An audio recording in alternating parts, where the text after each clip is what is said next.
60 000 m² de plus que l'an dernier. La troisième expo s'étend sur un espace de 360 000 m². La zone d'exposition consacrée aux produits de consommation, de soins de santé et autres services dépasse la taille envisagée initialement. Beaucoup de dirigeants d'entreprises du Fortune 500 et de l'industrie participeront à l'édition de cette année, en particulier dans les domaines pharmaceutiques, de l'équipement médical, des produits laitiers, des cosmétiques, des produits haut de gamme, de l'inspection et des tests, de l'automobile et de la machinerie.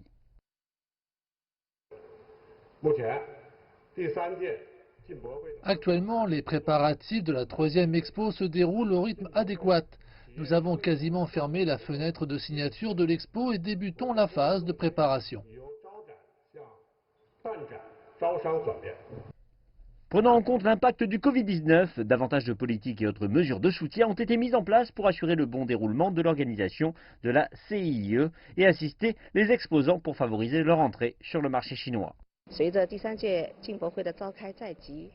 L'administration générale des douanes de Chine a également publié 14 mesures destinées à faciliter le passage en douane pour la CIIE. Et la période de validité du carnet ATA, le document permettant l'importation temporaire d'objets, sera étendue après l'expo. Cela signifie que les objets présentés pourront demeurer dans des magasins duty-free spéciaux pour une période étendue, plutôt que d'être réexpédiés vers leur pays d'origine. Le G-Hub, un pôle commercial du Groenland, est l'un de ces lieux spéciaux d'exposition situés en face du site de l'expo.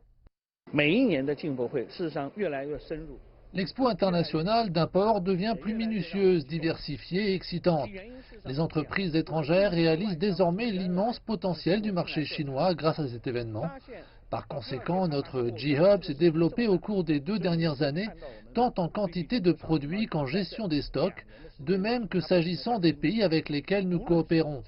D'ici la fin août, nous disposerons de près de 70 magasins nationaux d'exposition dans le G-Hub.